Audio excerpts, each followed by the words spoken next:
अस्सलामु अलैकुम वरहमतुल्लाहि वबरकातुह। सबसे पहले तो मैं उस्ताद मोहतरम से माजरत चाहता हूँ बड़ी ताख़ीर के लिए। ये आपके कार्यक्रम का आखिरी दिन है और इस आखिरी दिन की पहला लेक्चर उस्ताद मोहतरम के नाम है। उस्ताद मोहतरम की मेहनत इसी में लगी रहती है कि जैसे बच्चे थ्योरेटिकल और प्रैक्टिकल के बीच का फासला आसानी से तय करें।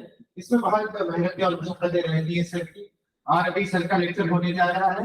हमारी उम्मीद है आप सबके लिए कि ये आपका आखिरी लेक्चर बिल्कुल नहीं है। First year, second year, third year जब भी आप चाहें सर से मुलाकात करके और सर के लेक्चर से आप फायदा उठा सकते हैं। मेरी मुलाकात डॉक्टर नजीबुर रहमान साहब, असिस्टेंट प्रोफेसर डिपार्टमेंट ऑफ वालिजा जिनकी सिर्फ पैंसठ को बड़ी एहतराम और बड़े की एहतराम के साथ स्टेज पर दावत देना चाहता हूँ। इसे तशरीफ लाएं। शुक्रिया अब्दुल साहब।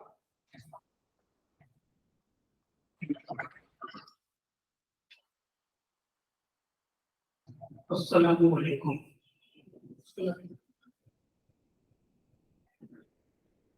अभी तो आप लोग का इससे पहले अभी तो इंट्रोडक्शन नहीं लिया और जब तक अमीर साहब नहीं आ रहे थे तब तक मैंने इनसे निजामी साहब का पूरा इंट्रोडक्शन पूछ लिया।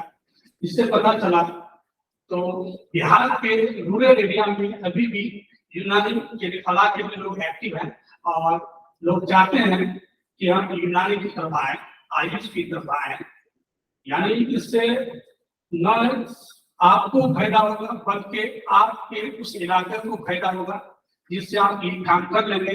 अगर एक अच्छे तबीब या अच्छे डॉक्टर होंगे और आप अपने इलाका में जाकर लोगों की सेवा करेंगे, इससे क्या होगा कि आपका और आपके रिश्तेदार का भी नाम होगा। और ये डॉक्टर तबीब बनना बहुत छोटी बात नहीं, बहुत बड़ी बात है। और आप अपने में कम कॉन्फिडेंस करें कि हम आयुष डॉक्टर हैं।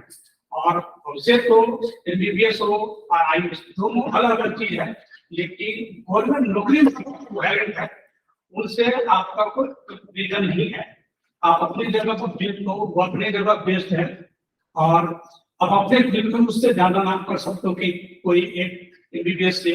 जैसे एग्जाम्पल मैं सिंपल, मेरे फादर के टीचर थे। मैं अपने बारे में 2 मिनट बोल दो। मेरे बारे में 2 मिनट बाद लास्ट हो जाते हैं तो बोल देता हूँ क्योंकि छोटा पॉइंट है, इसीलिए करने देता हूँ कि मैं भी पहले कुछ दिन बच्चों ने तो मदरसा में पढ़ा दीनी तालीम, क्योंकि मेरे पापा टीचर थे, मिडिल स्कूल के टीचर थे, हेडमास्टर थे बहुत दिनों तक, लंबे अर्सों तक पहले। तो उन्होंने पहले दीनी तालीम दी और जो लोगों जो सरकारी मदरसा था उस टाइम में हो रहा था तहतानिया अव्वल, तहतानिया दोम, तहतानिया सोम, तहतानिया चाहर, वास्तानिया अव्वल में जब गया मैं 5वां में, उसके बाद मैं आ गया स्कूल में। तो उस टाइम में और जब स्कूल में जो आया तो हम लोग के लिए बहुत ईजी हो गए, लग रहा था कि एकदम ही स्कूल कुछ ही नहीं। इससे हम खातिर है कि अगर आप यूनानी जान लोगे आपके एमबीबीएस आपका जो पूछ लेगा, क्यों आप वो भी पैथी पढ़ते हो जो वो पढ़ते हैं, लेकिन वो पैथी आप पढ़ते हो जो वो नहीं पढ़ते, यानी उससे आप कहीं कम सुपीरियर रह जाओ, अपने आप में उससे कम सुपीरियर नहीं समझो। एग्जाम्पल, मैं पहले डीएमएलटी था, फिर बीएससी बैटिंग हुआ और जब बीएससी बैटिंग हुआ तो डॉक्टर नाम लगाने के लिए मैंने जब बीएमएस किया तो सोचा नाम लगा। जब उस चीज के अंदर था तो लगा कि मुझे एमडी कर लेना चाहिए। तो उस जमाना में मैं सर्बिया यूनानी मेडिकल कॉलेज दरभंगा से बिलोंग कर रहा था, मेरी स्टडी वहां हुई। लेकिन उस टाइम में उस वक्त तक कोई यूनानी एमडी स्कॉलर वहां नहीं थे, वहां से पास आउट नहीं थे। मैं और डॉक्टर रशीद साहब यहाँ है, तो मैं दोनों एक साथ बाहर निकला और एक साथ प्रैक्टिस कर रहा था आर्मी का। और उस जगह जब बाहर जाकर जब एमडी के लिए पुणे में गया तब वहां सोचा कि ये चीज बड़ी यूनानी ये चीज है। वहां उस तक जब लग रहा था बहुत कम छोटा चीज है, यानी पुणे का बेटर बने हुए थे। लेकिन जब बाहर निकला तो लगा नहीं, बहुत रिसर्च की जरूरी है, यूनानी की बहुत आगे काम करने की जरूरी है। आपके पास अगर नॉलेज है आपकी कदर हर जगह की पूछ आपकी हर जगह होगी। और मैं अभी सिंपल में समस्तीपुर में मेरा नर्सिंग होम है, दो जांच है, मोटर पेट्रोल है, नेट पर सर्च करेंगे और एक की सर्च करेंगे तो 1 to 10 में आता है समस्तीपुर डिस्ट्रिक्ट। और मॉडल जांच डिस्ट्रिक्ट नंबर 1 पेट्रोल है, आज भी लगातार 15 साल से बना है, 15 से साल से बनाता है 95 से लेकर, और 2 डिग्री के साथ में तो ये कैंडिडेट में से बना रहा है। और जहाँ नर्सिंग होम भी 2012 से 3 तक अभी तक अच्छे हैं, और कोई एजेंट में कोई दलाली नहीं चल रहा है। और उसी एमबीबीएस एमडी के नजदीक मैं अपना वजूद बनाकर हूँ, और कोई नहीं बोलते कि कोई डॉक्टर, कोई नहीं बोलता कि डॉक्टर, सब इज्जत की नजर रखते हैं और एमबीबीएस की रेफर करते हैं, रेफर टू डॉक्टर इमरान लिखते हैं, आज भी रेफर टू डॉक्टर लिखते हैं कि इमरजेंसी उससे इलाज करेगा। लास्ट में जो कोई पेशेंट लगता है मर रहा है, एक बार में सामान सेक्शन नहीं, अपना डिस्ट्रिक्ट में 4 डिस्ट्रिक्ट में मेरा नाम आता है। तो ये जो मेहनत का है, तो ये चीजें क्या है कि बेसिक बहुत चीज है, उसके लिए है कि आपका बेसिक मजबूत होनी चाहिए। और आइए समाचार आपका सुना, तो बेसिक मजबूत, वही बेसिक आपका अति जो फिलिपिन में है या फर्स्ट ईयर यूनिवर्सिटी में है, ये फर्स्ट प्रोफेशन जो है वो आपका बेसिक है। जब तक जैसे हम लोग कहते हैं पारा medical is the backbone of the medical field, इसी तरह सब क्लिनिकल में एनाटॉमी, क्लिनिकल में एनाटॉमी, फिजियोलॉजी, बायोकेमिस्ट्री, ये जो बेसिक कुलियात आप तुमको कुलियात की 3 बार की पढ़ाई जाएगी, और मंदिर को फलसफा, अरबी, तो ये सब के आपको बैकबोन है कि क्लिनिकल के लिए, कि इस देखकर आप आगे बढ़ेंगे, इसी सपोर्ट से आप आगे बढ़ सकते हैं। और ये फर्स्ट ईयर ठीक से अगर आपका बेसिक मजबूत हो गया, तो जब जिस पेड़ का नीचे वाला पेड़ का लेकर जड़ मजबूत होती है ना, तब आप अच्छा खूबसूरत फल भी देंगे, अच्छे फूल भी खिलते हैं। लेकिन जो सूखी रहती है पेड़, कभी फूल अच्छे नहीं देते, उससे उम्मीद भी नहीं किया जा सकता है। तो आप लोग अभी नौनिहाल हैं, अगर आप लोग अपने करियर बना सकते हैं और जिस फील्ड में चाहें, अभी तो फर्स्ट ईयर है, आप मेडिकल एक अच्छे एक फिजिशियन साबित हो सकते हैं, आप एक अच्छे सर्जन साबित हो सकते हैं। ऐसा नहीं है कि सिर्फ सर्जन, क्योंकि आपके डिपार्टमेंट में यहाँ पर मान लीजिए डिपार्टमेंट है, आप अच्छे पैथोलॉजिस्ट साबित हो सकते हैं, एक अच्छे यूनानी स्कॉलर साबित हो सकते हैं। कब? जब आपका ये बेसिक अभी जो सफर शुरू हो रहा है, ये सफर को आप मजबूत करेंगे।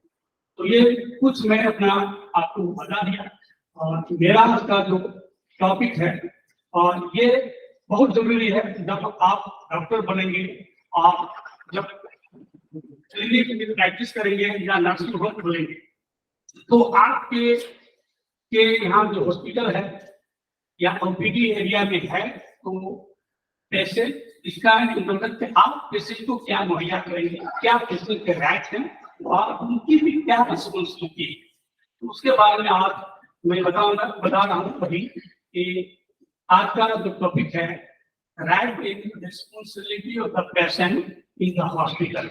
तो हॉस्पिटल में आपके कोई भी हॉस्पिटल में आपका या कोई भी हॉस्पिटल में, सरकारी हो, गवर्नमेंट हो, नॉन गवर्नमेंट हॉस्पिटल है, क्या आपकी राइट हो जानना चाहिए as a doctor, as a non clinician है, नॉन डॉक्टर नहीं, उसको भी जानना चाहिए, एक पब्लिक को भी। आप क्योंकि आप डॉक्टर तो हो, लेकिन कहीं पेशेंट बन के अटेंडेंट बनकर भी जाते हो, तो आपको ये जानना बहुत जरूरी है कि हमारी क्या राइट्स है as a patient attendant. Patient आप पेशेंट भी बनकर जाते हो, तो आपकी क्या राइट्स है आपकी जानना चाहिए, और आपकी भी क्या रिस्पॉन्सिबिलिटी भी जानना बहुत जरूरी है। अगर ये जानते हैं उसके इससे आपको बहुत फायदा मिल सकता है। और एक क्योंकि मेडिकल बहुत बड़ी डिसिप्लिन फील्ड है, मेडिकल जो है उसे हर फील्ड डिसिप्लिन की फील्ड है, और वो हर डिसिप्लिन वही आगे बढ़ता है। जो हॉस्पिटल डिसिप्लिन में काम करता है वही हॉस्पिटल इंडिया में क्या कॉर्पोरेट हॉस्पिटल जो है क्यों डेवलप कर रहे हैं, क्योंकि वह जो लैंड ऑफ सीक्वेंस बहुत अच्छा है, वह बेसिक बहुत अच्छा है, क्राइटेरिया तो उसका बेसिक डेवलप बेसिक क्या है, हॉस्पिटल बेसिक बहुत अच्छा है। तो अगर आप आज एक डॉक्टर आप जानोगे, आज एक पेशेंट जानोगे, आप एज ए अटेंडेंट जानना बहुत जरूरी है आपके लिए। तो आज का जो टॉपिक है उसमें सबसे पहले पहला पॉइंट है right for the access to the care. आपके हॉस्पिटल में या आपके ओपीडी में या आप कभी पेशेंट के ट्रेनर बन के जाओ या कभी खुद पेशेंट बन के जाओ, तो आपके क्या राइट्स हैं? आप अगर आपके अटेंडेंस को पेशेंट एडमिट है, आपके उस हॉस्पिटल में क्या क्या केयर है। देखिए इस पिक्चर में इंडिकेट क्या है कि बहुत से देखिए इस पिक्चर में है कि एक पेशेंट एक एडमिट है और सलाइन का बोतल लगा हुआ है, लेकिन बहुत से देखिए कि उसके अभी उस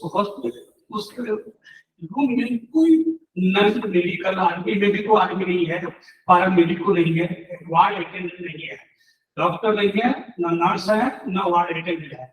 होना क्या चाहिए? जब भी कोई पेशेंट आपको एडमिट है तो वहां पर 100% अगर आईपीडी है, आईसीयू नहीं है, तो डॉक्टर नहीं तो जो एक अटेंडेंट और नर्स का होना बहुत ही जरूरी है। देखिए कि बगल के रूम में से चिल्लाना हो व्हाट वेयर माय बैग या कुछ आवाज आ रही है, ऐसी नहीं होनी चाहिए, ऐसी नहीं होना चाहिए, बल्कि ये रहना चाहिए कि पेशेंट का राइट्स है कि उस कैसी केयर किया जाए। उस पेशेंट को अगर सैलरी अगर डॉक्टर ने प्रिस्क्राइब किया है तो 12 प्रॉपर मिनट उसको उतना चलना चाहिए। उसकी उस हॉस्पिटल में अगर पेशेंट को इनपुट आउटपुट की बात किया गया, क्या इनपुट दिया गया, क्या यूरिनेशन निकल आ गया, आउटपुट निकला, आउटपुट होता है तो निकलना बॉडी से, इनपुट होता है तो आना, चाहे इन्फ्यूजन के द्वारा या ओरली मुंह के द्वारा खिलाया गया है एडमिशन में, और उसको कहते हैं इनपुट और आउटपुट जो निकालना, वेस्ट प्रोडक्ट चाहे फीकल मेटर, फीकल में स्टूल फीसेस यानी पैखाना को कहते हैं फीसेस। तो क्या डेफिकेशन के बाद निकला वो भी लिखा जाता है, यूरिनेशन कितना हुआ वो लिखा जाता है। वो जो नर्स का जो केयर करने का तरीका है उससे क्या है डॉक्टर को डायग्नोसिस करने में आसानी मिलती है। तो ऐसा नहीं होना चाहिए, इनकी केयर अच्छे से नहीं होना चाहिए। तो सबसे पहले उसका राइट्स है, क्या कीजिए right for the access to the care. Patient को आईपीडी में अच्छे से केयर होना चाहिए, प्रॉपर उसकी डाइट मैनेजमेंट होना चाहिए, टाइमली एक बार अगर मेडिसिन है उसकी होनी चाहिए। अगर पेशेंट को टाइमली अगर ब्लड ट्रांसफ्यूजन है तो टाइम लिखा है होना चाहिए। खासकर इंसुलिन में डायबिटीज को पेशेंट डायबिटीज से सफर कर रहे हैं तो इंसुलिन का डोज जो होता है अपने डोज रखना देना चाहिए, जो डॉक्टर ने एडवाइस दिया वह करना चाहिए। यह नहीं तो पेशेंट किसी तरह सो जाए सुला दें और अपने नर्स सिस्टर बैठ के बात करें दूसरे रूम में, देखें ना अपना कुछ भी लगे रहे, मोबाइल में लगे रहे या किसी में लगे रहे, ऐसी नहीं होना चाहिए। ठंडी आती है तो सिस्टर सस्टर बुनना शुरू कर देती है, ऐसा नहीं होना चाहिए। तो सबसे पहला पॉइंट था पेशेंट राइट्स में right for access to the care. दूसरा पॉइंट है right to respect and dignity. तो जो भी आपके पेशेंट ओपीडी बेस पर आए या आईपीडी बेस पर आता है तो उसको जितनी रिस्पेक्ट मिलनी चाहिए, उसकी अटेंडेंट को जितनी रिस्पेक्ट मिलनी चाहिए वो रिस्पेक्ट मिलना चाहिए। ये नहीं कि उसको जो आईपी सिस्टर हमको देखिए पेशेंट को सैलरी खत्म हो गया तो जाकर सैलरी खत्म करता है, ये काम अटेंडेंट का नहीं है कि वह जाकर बोले या पेशेंट कर रही है तो वो आवाज लगाए, बनकर खुद वो जो सिस्टर जो है वार्ड अटेंडेंट है, डॉक्टर ड्यूटी में है, उनका काम है कि मैनेज करना है। इसलिए और दूसरी बात जो भी पेशेंट के साथ जब पेशेंट एडमिट होती है उसको अच्छे से बात करना चाहिए। उसकी वो पेशेंट कष्ट में तकलीफदायक लगता है, पेन में रहता है, बहुत ज्यादा तकलीफ में रहता है, उसकी बात को समझना चाहिए, वो क्या कर रहा है उसकी बात को इंडस्ट्रियल सिस्टम करना चाहिए या पैरामेडिकल या मेडिकल डॉक्टर करना चाहिए। और उसकी जो इज्जत है, उसकी जितनी डिग्निटी है, उसकी जितनी गरिमा है उसको मिलना चाहिए। तो पेशेंट के दूसरा राइट्स वाइज पहला राइट टू एक्सेस दिया, दूसरा right to respect and dignity. ये नहीं देख रहे कि आज को कचरा देख रहा है, इसका मतलब ये है कि उसकी इज्जत नहीं देता है, उससे लाइन कर निकलो बात अंदर नहीं क्यों आ गए क्यों बोलते हैं, और दूसरे पेशेंट को देख रहे नंबर है। अक्सर सरकारी हॉस्पिटल की सुविधा में एक लाइन में रखता रहेगा, जब वशिष्ठ देखिए हमारे 25वां नंबर पर आया कितना देर मरता तो ऐसी नहीं होना चाहिए। एक अच्छे डॉक्टर या अच्छे हॉस्पिटल में या पैरामेडिक को या मेडिकल का काम ये नहीं है, उसका काम है right to accept that dignity. Patient के या उसके अटेंडेंट को उसकी रिस्पेक्ट होनी चाहिए और उसकी जितनी डिग्निटी है उसको मेंटेन करना चाहिए। तीसरा पॉइंट है राइट टू प्राइवेसी। अक्सर देखा जाता है कि हॉस्पिटल में मैं जो भी हूँ, मेरे दोस्त आए, डॉक्टर के दोस्त आए तो बगल में डाल लिए, दूसरे डॉक्टर आए तो तुम बैठ जाओ सामने में, बगल में बैठ जाओ, मैं पेशेंट देख लेता हूँ। नहीं, ऐसा कभी नहीं होना चाहिए। अगर आपके दोस्त आ रहे हैं, रिश्तेदार हैं, डॉक्टर आ रहे हैं, उसको अपने टाइम देकर के बाद पेशेंट के स्पेशल टाइम दें, क्योंकि पेशेंट का जो प्राइवेसी है किसी को जानने का अधिकार नहीं है। डॉक्टर पेशेंट कह रहा है कि मेरी प्राइवेसी होनी चाहिए। मान लिया वो पेशेंट को एमटीपी करा लिया है, उसके या कोई पेशेंट वेरिएबल डिजीज का नाम सुना है? वेरिएबल डिजीज जैसे बीटीआर और BTS, syphilis, gonorrhoea, etc, variable disease से सफर कर रहा है तो वो नहीं पता है। मान लिया कोई आदमी एचआईवी से सफर कर रहा है, उसको लग रहा है कि हम एचआईवी से सफर की, वो नहीं है, तो वो नहीं पता है, रिश्तेदार को नहीं पता है, किसी को नहीं पता है, तो उसकी प्राइवेसी को मेंटेन करना चाहिए। बहुत फीमेल आती है अपना मेंस्ट्रुअल साइकिल को नहीं बताना चाहता है डॉक्टर को, फीमेल सिस्टर को आती है तो मतलब डॉक्टर को, तो उसको जो भी चीज है उसकी प्राइवेसी को मेंटेन करना चाहिए। और खासकर खुद फीमेल होती है, चाहती है कि अटेंडेंट तो होना ही चाहिए। जब भी आपके आईपीडी ओपीडी बेस पर देख रहे हो तो आप एग्जामिनेशन कर रहे हो तो फीमेल अगर पेशेंट हो, खासकर एक सिस्टर फीमेल ही होना चाहिए, इसलिए कि तब अपने वास्ते क्लियर वर्दी किसी पेशेंट को नहीं हो, क्लियर का बात करें। जब तक एक अच्छे डॉक्टर और पेशेंट से अच्छे से बात नहीं कर सकता है, जब तक वह इलाज में संतुष्ट नहीं हो सकता है। तो उसके प्राइवेसी मेंटेन करने के लिए अब सिस्टर होना चाहिए, वहाँ पढ़ना कि मैं बहुत अच्छा पूरे में एग्जामिनेशन नहीं कराना चाहती है, चार तक पढ़ना, उसकी क्वालिटी का एग्जाम होना चाहिए। इसलिए क्या गया, तीसरा पॉइंट जो है पेशेंट राइट टू प्राइवेसी, तो इसके केयर हमेशा करना चाहिए, इसकी प्राइवेसी पर ध्यान देना चाहिए, उसका राइट्स है उसको मिलना चाहिए। ये नहीं तो मेरे दोस्त आ गए कोई बात नहीं, मिले मेरे दोस्त है कोई बात नहीं, तू भी जाकर देख लो, आया है आपसे ट्रीटमेंट कराने, उसको नहीं दिखाना है कि तुम देख लो। हाँ, उसको समझाना है, विश्वास रखिए, उसमें इजाजत लेना पड़ेगा पेशेंट से कि क्या मैं आपका एग्जामिनेशन इस मैडम से करवा सकता हूँ, वह एक कंसल्ट देगी तब करवाएंगे। अगर वो कंसल्ट नहीं बोलती है तो नहीं करेंगे, इलीगल ही कुछ करना था, हमेशा लीगल की बात करनी चाहिए। तो तीसरी पॉइंट है जो पेशेंट राइट्स में राइट टू प्राइवेसी, और चौथी बात है राइट टू कॉन्फिडेंशियलिटी, पेशेंट की गोपनीयता को बरकरार रखना।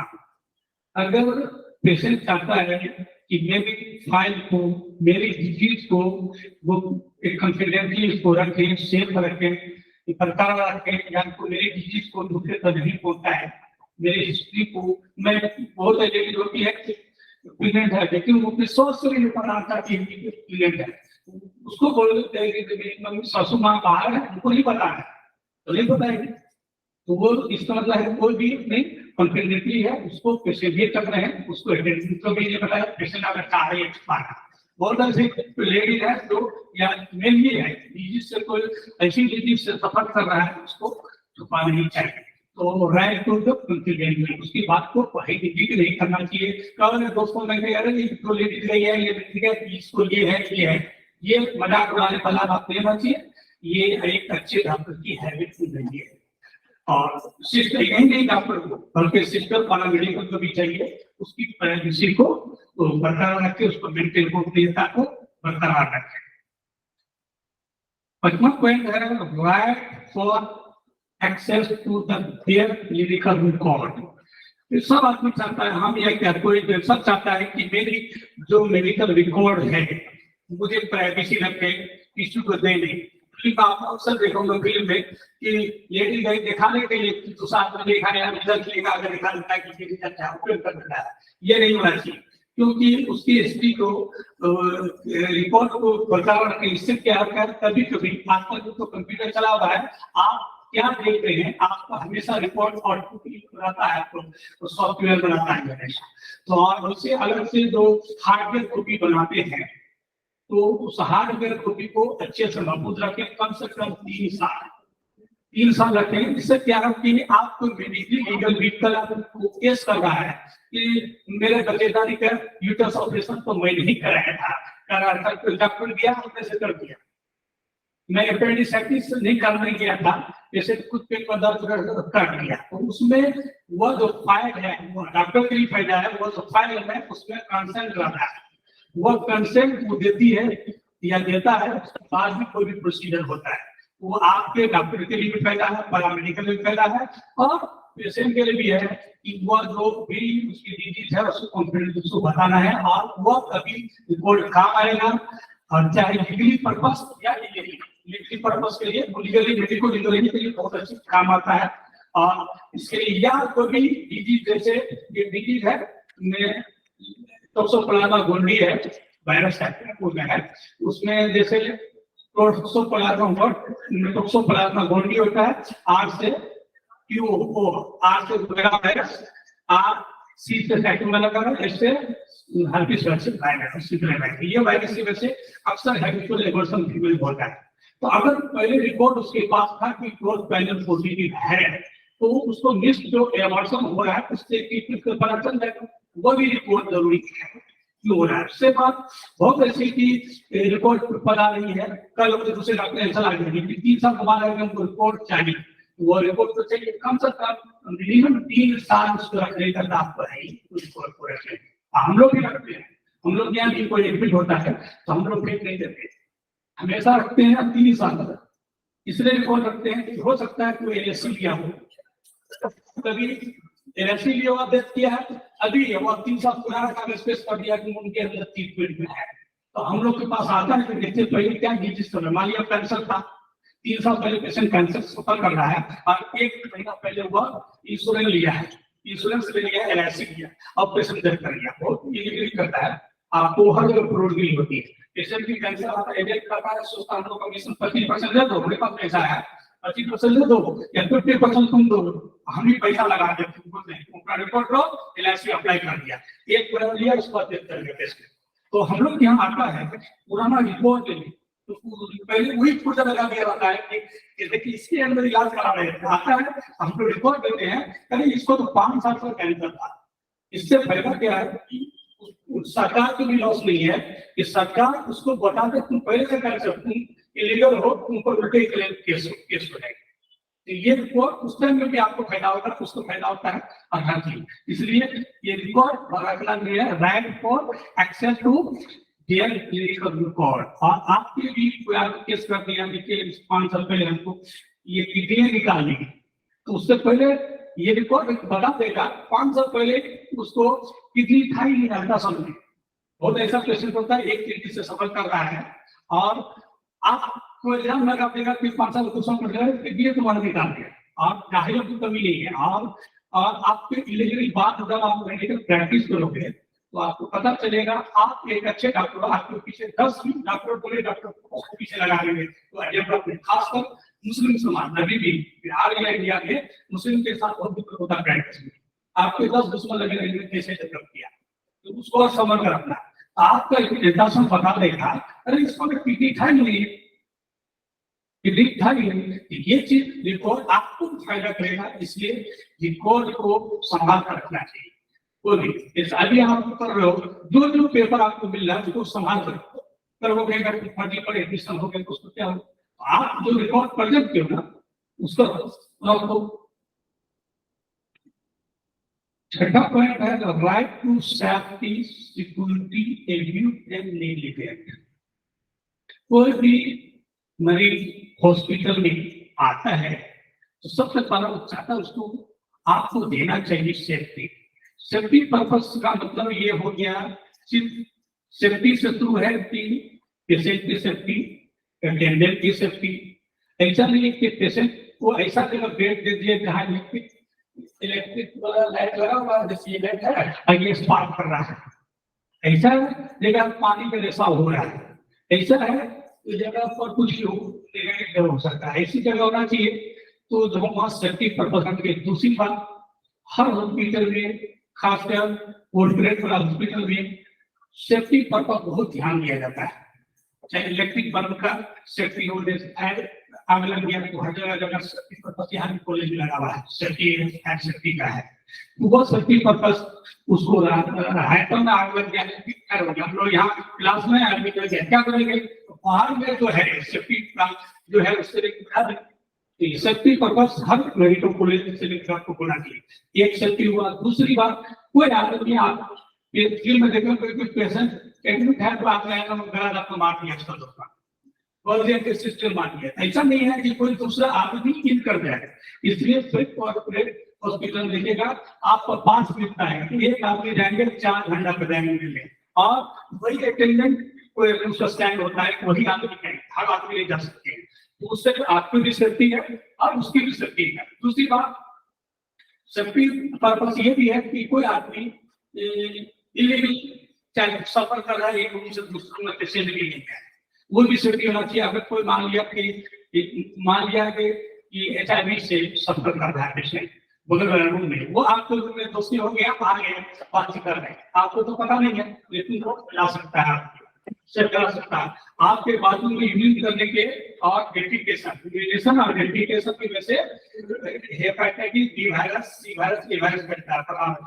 ओरल फीकल रूट, तो फीको ओरल रूट से इसका मतलब होता है कि आप पेशाब यूरिनेशन करते हैं, वो जो वायरस होता है उससे भी आप हो सकता है, तो उससे पीक पर सकते भी, तो उसके अलग अलग रूम होना चाहिए।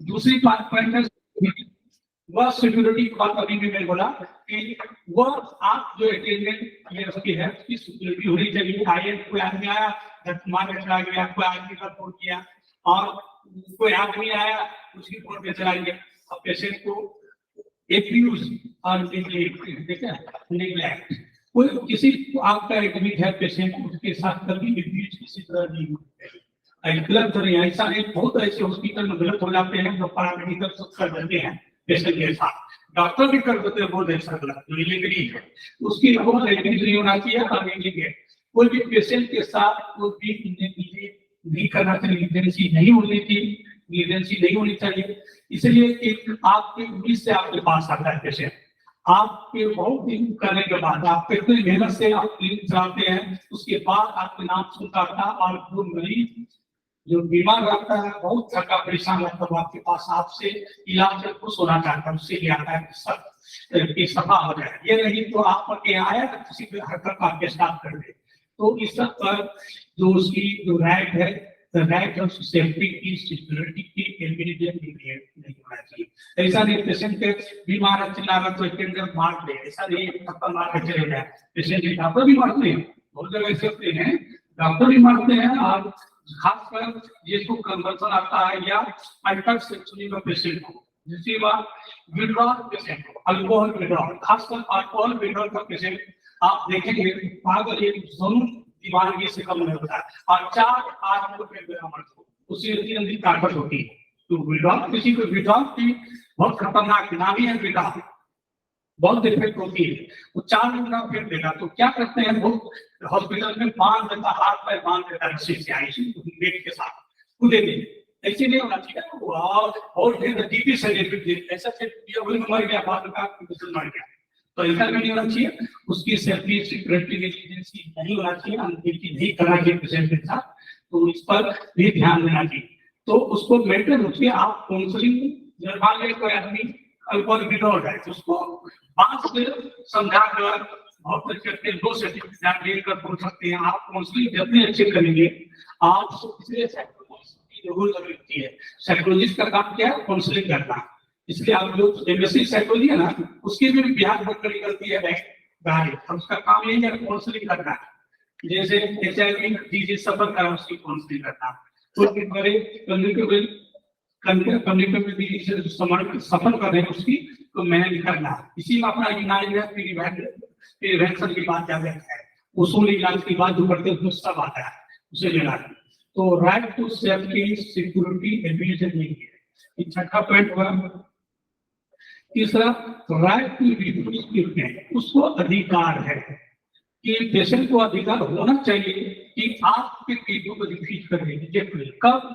मान लिया आप सफर कर रहे हैं जीवीएस स्कूल से और आपके पास पैसा नहीं है, पेशेंट का कैटेगरी ऑपरेशन आगे मर जाता है, ठीक है, लेकिन आप रिजेक्ट करके आप चाह रहे हैं, तो हो सकता है कि मेरा कोई ऐसी मेडिसिन हो कंजर्वेटिव ट्रीटमेंट कराने। मान लीजिए एक किडनी आपको खराब है, अभी कर लेगा किडनी का खराब, तो आप तो सेकेंड करने की कोशिश करेंगे ना। हो सकता है कि कोई ऐसा डॉक्टर बताए तो उसको बचाने की कोशिश करें, उसी सेकेंड में अपना आईवी स्ट्रैटेजी बहुत डेवलप है, जो आदमी जैसे उसको कहते हैं कंजर्वेटिव ट्रीटमेंट। मान लिया किडनी स्टोन है, तो किडनी ट्रीटमेंट नेफ्रेक्टोमी होता है, उसके द्वारा मॉडर्न में स्टोन निकाला जाता है, या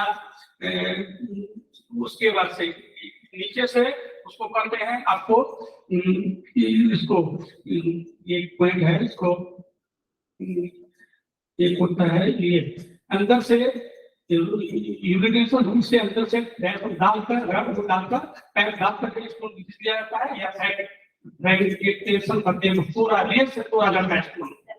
हाँ लेप्रोस्कोपी में तो पूरा नहीं जाता है, निकाला जाता है, रिमूव करता है। और एक है किसी मशीन होता है किडनी के साइड पर डालकर उसको लेजर से करते हैं, लेजर थेरेपी उसका नाम कुछ है, निशान का कुछ है, उससे तोड़ा जाता है। लेकिन आप चाहते हो कि नहीं मैं मेडिसिन ठीक हूँ, तो आप सेकेंड के रिजल्ट कर दिए ट्रीटमेंट को, दूसरे डॉक्टर पर आप जा सकते हैं और उसको देने के बाद कंजर्वेटिव ट्रीटमेंट करते हैं। मेडिसिन ट्रीटमेंट को क्या कहते हैं? Conservative treatment.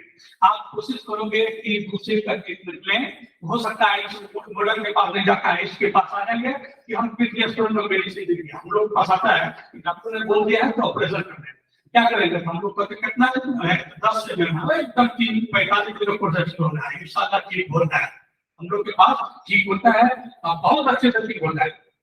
और खासकर जीवीएस किडनी स्टोन का यूरोलिसिस करते हैं। यूरोलिसिस में होता है kidney stone, ureter stone, bladder stone. Urolithiasis में सब हो जाता है, तो आप में पेन तो जरूर होता है, लेकिन हम लोग हाइड्रोथेरेपी का करते हैं। तो आपका काम है कि रिपीट का ट्रीटमेंट, पेशेंट का यह अधिकार होना चाहिए हर हॉस्पिटल में कि वह ट्रीटमेंट को रिपीट आपको करे, आपको कंसर्न नहीं है, आप दूसरा ओपिनियन के लिए जाए। अगर rank to second opinion required, patient को रैंक होना चाहिए कि दूसरे ओपिनियन ले, और पेशेंट के लिए भी रैंक होना चाहिए कि आप ही हॉस्पिटल में दूसरे डॉक्टर बुलाने का रैंक होना चाहिए कि मैं इस डॉक्टर को बुला कर देखा, आप राइट दीजिए, ये होना चाहिए। बहुत ऐसे हॉस्पिटल को ट्रेन कर देना कि नहीं मैं यहाँ ही डॉक्टर देखेगा, आपको खुलेगा रेफर कर दो, ये जरूरी नहीं। ये होना चाहिए कि मुझे मैं डॉक्टर हूँ, मुझे बुलाया जाता तो मैं जाकर वहां देखूं, तो ये काम कौन करेगा? तो जिसको प्राइवेट हॉस्पिटल है उसके मैनेजर लेटर लिखेगा मेरे नाम से कि आप आइए, कौन करेगा, कौन सेट करेगा, कौन सा मैं जाकर देखूंगा। तो ये सेकंड ओपिनियन आप जाकर देखने का राइट होना चाहिए हमेशा। हम लोग यहाँ भी पेशेंट होते हैं, अगर सर दूसरे डॉक्टर को बुला के दिखा लें, देखा सकते हैं एकदम मोस्ट बेटर। एक अक्सर ये होता है दूसरे डॉक्टर तो आते हैं प्रेसिडेंट, लेकिन आप यार ओपी ऑपरेशन के लिए आते हैं, कोई किसी के ओटी में कोई दूसरा सर्जन लगे हाथ नहीं करता, याद रखना। कहेगा कि ठीक हम कर रहे हैं, अंदर जब आता है तो वही जो हॉस्पिटल वही करता है, खड़ा रहता है, पैसा 15 लाख लेके चला गया, करता हुआ ऑपरेशन, क्योंकि जो ओटी ऑपरेशन कर रहा है उस ओटी के बारे में उसी डॉक्टर को पता है, उसके असिस्टेंट उसी को पता है कैसे मैनेज करना है। वो आते हैं यार ये होता है, बोलते हैं ताकि डॉक्टर ऑपरेशन कर हमें ऑपरेशन कर दिया, उसको पहले वाला लिया चल दिया, वो पैसा लेकर चल देगा, लेकिन वो करता है। लेकिन ये होना चाहिए किसी के लोग डॉक्टर ऑपरेशन करे। तो राइट टू सेकेंड ओपिनियन। दूसरा है right to information of the expected course. अगर कोई भी ऑपरेशन कर रहे हैं, कभी भी आईपीटी आईसीयू में आईपीटी वैल्यू है, आपका ये अधिकार है और अधिकार होना चाहिए हॉस्पिटल के लिए कि आपके उसके एक्सपेक्टेड पोस्ट एवरेज को बता दिया। जैसे अभी आप यहाँ एडमिशन कराने होगा तो यहाँ का जो क्या क्राइटेरिया एडमिशन फीस के बारे में, रूल एंड रेगुलेशन के बारे में पहले नेट पर हो जाना चाहिए, या है या नहीं हो जाना चाहिए कि इतना आपको रुपया लगेगा, तब संभव होता है। इसी तरह हर हॉस्पिटल में ये होना चाहिए कि आपको इस हॉस्पिटल में ये चार्ज है एक्सपेक्टेड कॉस्ट, आगे पीछे हो सकती है आपकी। मान लिया आईसीयू में वेंटिलेटर होता है, ठीक है, वेंटिलेटर तो सबको लिया जाता है, कार्डियोमीटर है, कार्डियोमीटर सबको लगा देता है, सिरिंज पंप तो सबको उसी से देता है, रिवाज बन गया है। कभी आएंगे ना आईसीयू में तो पैसा भरने के लिए भी डॉक्टर साहब को चलो सिरिंज पंप से चलाया पैसा आएंगे, कोई जरूरी नहीं सिरिंज पंप का। लेकिन सिरिंज पंप से पहले क्या होता है, तो डोज परफेक्ट हो, मैक्रो नहीं डोज ज्यादा है, तो इसलिए जो सीरियस पेशेंट है उसको करते अलग अलग पैसा पर जोड़ते हैं। 3000 बेड चार्ज है, एक कार्डियोमीटर 500 रुपए पर डे, सिरिंज पंप 250 रुपए पर डे, इससे धीरे धीरे कतरा करना जरिया में समझ कर बात कर लो उनको बढ़कर 12,000 मिलता है। लेकिन वो पहले एक्सपेक्टेड कॉस्ट उसको बताना चाहिए कि आप मेरे यहाँ एडमिट हुए हो तो मेरे यहाँ के लिए या चार्ज है, डॉक्टर बाहर से जो आते हैं उसका 1000 चार्ज है, तो आप तो सक्षम आईसीयू में सर आप आईपीडी मत दीजिए, नहीं हम दूसरे हॉस्पिटल बगल में हॉस्पिटल जो छोटा हॉस्पिटल में चले जाएंगे। तो ये आपकी आजादी होना चाहिए और आपका इंफॉर्मेशन 100% उस हॉस्पिटल द्वारा होना चाहिए जिस हॉस्पिटल में आप एडमिट करवा रहे हो। तो right to information of the expected cost का होना चाहिए, ठीक है। अगला पॉइंट है right to information of the plan of the care. आप कोई बड़ी सर्जरी करवा रहे हो या कोई चीज मान लिया डायलिसिस का है, आप आईसीयू में भर्ती हो, डायलिसिस प्लान है, किडनी या रेटिंग नहीं घट रहा है, आप किडनी का फोर्थ स्टेज चलाइए, कंजर्वेटिव ट्रीटमेंट मेडिसिन से ट्रीटमेंट नहीं ठीक हो रहा है, तो वो प्लान करता है कि डायलिसिस कर जाए। ये आपका काम को इंफॉर्मेशन बताएगा क्या ये प्लान कर रहे हैं आप बहुत ऐसी पेशेंट है डायलिसिस नहीं कराना चाहते, क्यों? क्योंकि वो चाहता है कि एक बार डायलिसिस पर चला गया पेशेंट वो हमेशा डायलिसिस करना चला पड़ेगा तभी जिंदा रहेगा। तो लेकिन आपके पास सेकेंड राउंड में आईसीयू तक जा सको बिना डायलिसिस कराने के लिए, तो हम लोग देखते हैं बहुत पेशेंट हम लोग के पास आता है कि सर डायलिसिस कराने का डॉक्टर, लेकिन हम चाहते हैं कि दूसरे पैथी से करवा दें, हम यूनानी पैथी की तरह है, आयुष पैथी की तरह करवा रहे, सुने कि इसमें डायलिसिस नहीं होता है, तो हम लोग उसको देख लेते हैं right to information to plan care, patient को बताना चाहिए हम ये क्या करने जा रहे हैं। अगर आप उसकी कोर्स भी बता देना चाहिए, अगर नहीं होगा तो ठीक है, नहीं दूसरे दिन हम चले जाएंगे रेखा के लिए, नहीं ऐसा नहीं हम बोले आपको डायलिसिस करा एक बार आप डायलिसिस चलेगा तो हमेशा डायलिसिस कराया, डायलिसिस के अंदर ब्लड की जो देना ही पड़ेगा, ये कोई इम्बैलेंस होगा हमेशा जांच कराना ही पड़ेगा, एबीजी टेस्ट हर एक दिन पर कराना ही पड़ेगा, आगे ब्लड गैसेस टेस्ट कराना ही पड़ेगा। तो right to information to plan किया या कोई भी बड़ा ऑपरेशन कर रहे हैं, ऐसा नहीं है कि पेट में दर्द हो गया और एडमिट पे सुबह 100 टीम में कहा गया कुछ ना चलाएंगे क्या करते एपेंडिसेक्टोमी हो गया, तो है क्यों हो गया रात में भर्ती करवाए थे सब पेशेंट को डॉक्टर बोल दिया रात में मर जाएगा इसलिए, और ऐसा नहीं है कि मर जाएगा, वो प्लान आपको अच्छी तरह बताना चाहिए, वो इंफॉर्मेशन होनी चाहिए, right to information of the plan है। तो नेक्स्ट पॉइंट ये होते हैं, पॉइंट ये हुआ राइट, ये वन पॉइंट हमको लगता है लास्ट हो गया आपको, राइट टू वॉइस एक कंप्लेंट, एथिकल कंप्लेंट, आपका ये अधिकार होना चाहिए जिस हॉस्पिटल में आप हैं उसकी क्या कंप्लेंट्स हैं, वो कंप्लेंट चाहे सिस्टर का कंप्लेंट, पैरामेडिकल का कंप्लेंट, मेडिको का कंप्लेंट, डॉक्टर का कंप्लेंट, अगर आपको करना हो सकता है कोई मेडिकल ऑफिसर सही आपके साथ पेशेंट के साथ सही ढंग से अच्छा से बात नहीं कर रहा, बात बोल रहा आ रहा है सर को बात दे रहा है बरोबर ऑफिसर आपको अच्छा नहीं लग रहा है, तो आप उसकी कंप्लेंट होना चाहिए। आपके लिए इसी के लिए ह्यूमन राइट्स है, आप ह्यूमन राइट्स क्यों है, आप उसमें जा सकते हैं, हर हॉस्पिटल में होना चाहिए कंप्लेंट बॉक्स रहता है, याद करना कोई भी कॉर्पोरेट हॉस्पिटल में खासकर देखना कि कंप्लेंट बॉक्स रहता है, चाहे कंप्लेंट बॉक्स रखा रहता है कि आपका वहां किस हॉस्पिटल उस डिपार्टमेंट में आपके साथ मिसबिहेव किया, लिख देना पड़ेगी साथ में दिया, तो उस पर जब मीटिंग होती महीना में जब 15 दिन में उसमें डायरेक्टर उसके साथ मीटिंग करते हैं मैनेजर के साथ, क्या कंप्लेंट है उस पर बात करते हैं कि इसे नहीं होना चाहिए, तभी जरूरत कर सकता उसकी। अगर नेग्लिजेंसी हो रही है कंप्लेंट किए नहीं रिस्पॉन्सिबल बात कौन करेगा, कोई आदमी गलत है उसको आप छोड़ दो नहीं, बार बार गलती करेंगे। अब एक भी कंप्लेंट हो गया तो चाहे वो निदान में या उसको सुधार बात से, वो दूसरी बार नहीं करेगी। तो दूसरे पेशेंट के साथ भी हादसा नहीं हो सकता है। इसलिए right to voice a complaint होना चाहिए, आपकी आवाज उठानी होनी चाहिए कंप्लेंट की, आपका ये राइट्स है।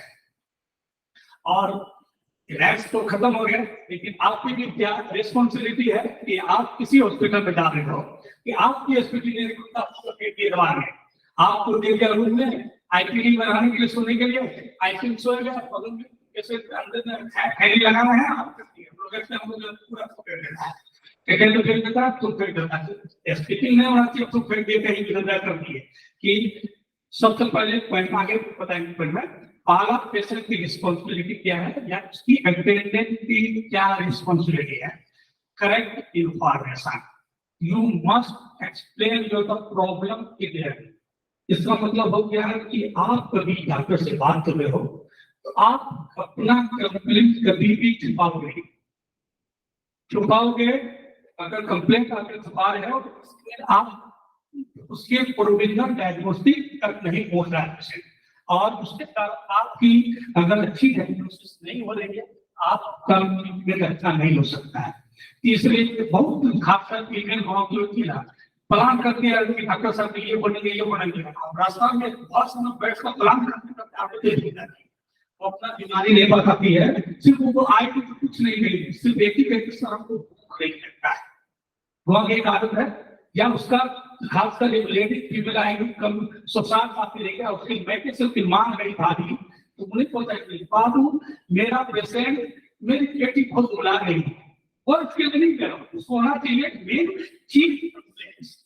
अगर कोई पेशेंट बीमार है तो बताए कितना दिनों से बुखार है बताए कि इतना बुखार है, बुखार के ठंडा लगता आ रहा है, दिन में आ रहा है, रात में आ रहा है, उसकी प्रॉपर हिस्ट्री उसको बताना चाहिए, डॉक्टर को भी पूछना चाहिए।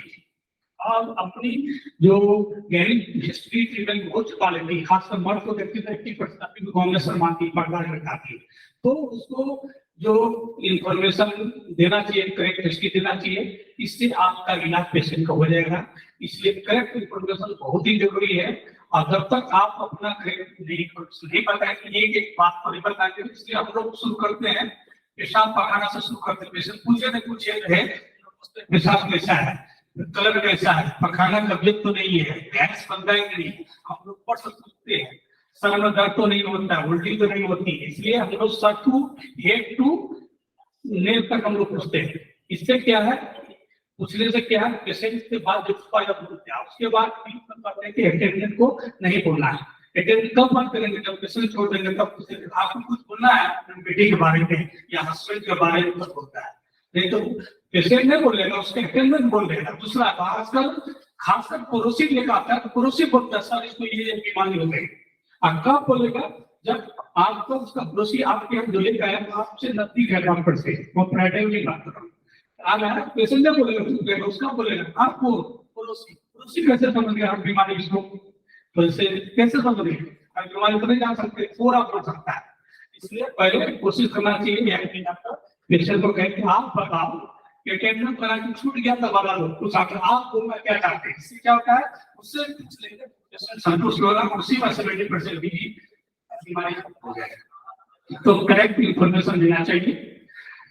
दूसरी पॉइंट फॉलो एडवाइस, आपका जो डॉक्टर एडवाइस दे रहा है ओपीडी बेस पर, आईपीडी बेस पर, तो वह एडवाइस को पूरा अगर कह रहा है डॉक्टर की morning that is immunity struggle में है, पहला दिन आपने मेडिसिन खाया इम्यूनिटी स्ट्रगल में और आपको बर्निंग हो गया, हार्ट बर्न हो गया, पेट में गैस बन गया, हार्ट बर्न गैस्ट्राइटिस कर दे, गैस्ट्रिक हो गया, भूख की कमी पड़ा दिन हो गया, मान लिया भूख लेडीज खासकर लेडीज इसलिए कर रहा हूँ सब ज्यादा दिक्कत पड़ती है, जो पहले नहीं रहती है लेटेस्ट नहीं रहती है, तो गाँव के टीबी है, टीबी में मान लिया टीबी का 4 की मेडिसिन आता है, फर्स्ट फोटो पर 4 मेडिसिन है हमारी टीबी को 4 तक मेडिसिन उसको पढ़ने से तो वो क्या करती है, खासकर क्या करती है कि हमारा हस्बैंड गुस्सा लेंगे 100 से ऊपर गुस्सा लेंगे, इसलिए क्या करते हैं 2 गोली खा के 2 गोली जमीन पर डाल देती है।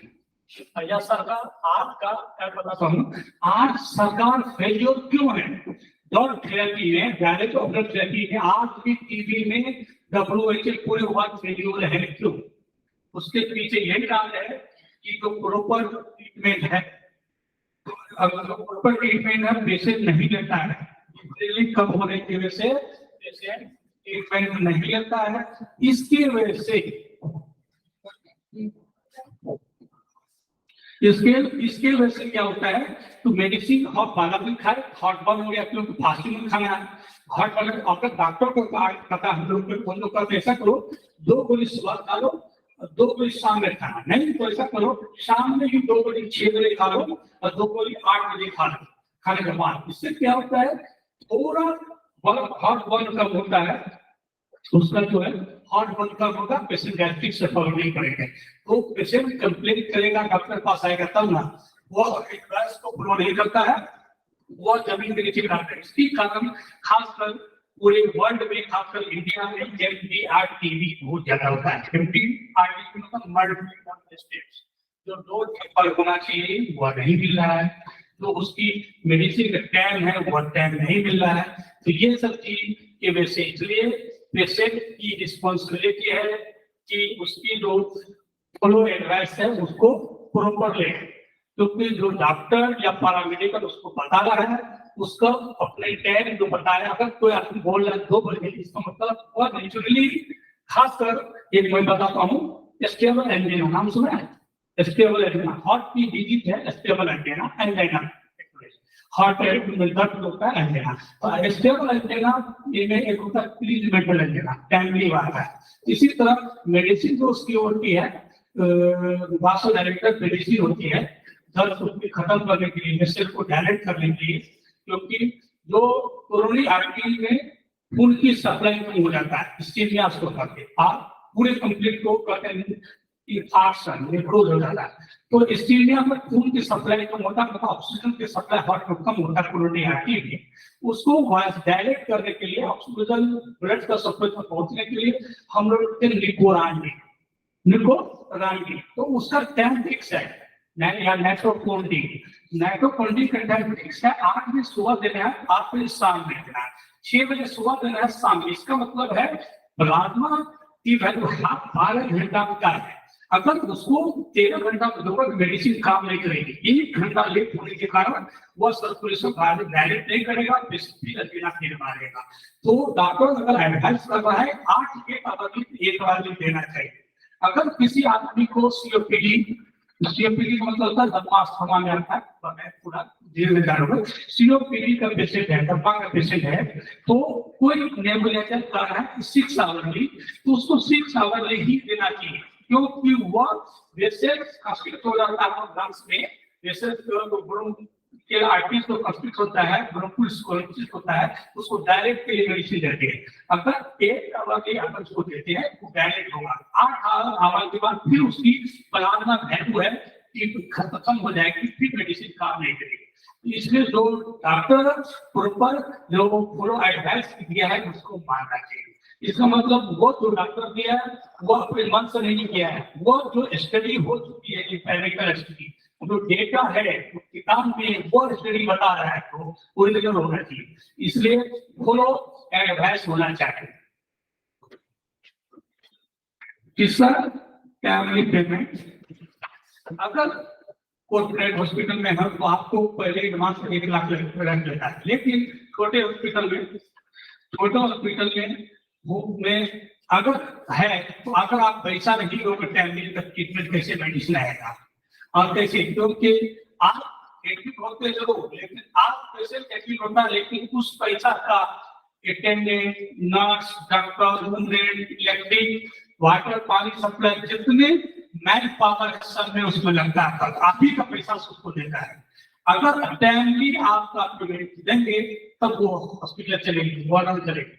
कि आपकी भी रिस्पॉन्सिबिलिटी है कि टाइमली पेमेंट करेगी, ठीक है आप तो नहीं है उसको रिक्वेस्ट कीजिए, करके लीजिए, नहीं कि हम रमजान है मैंने दूंगा, मेरा बंदूक पिस्टल दिखा दिए, नहीं बात लेने बड़ी बात है, होता है पैसा मांगता है कोई मांगता है, आदमी बलवान बिहार को था, पूरी मांगे कर दिया, मार्केट शीशा तोड़ दिया, कर दिया, बहाना कर।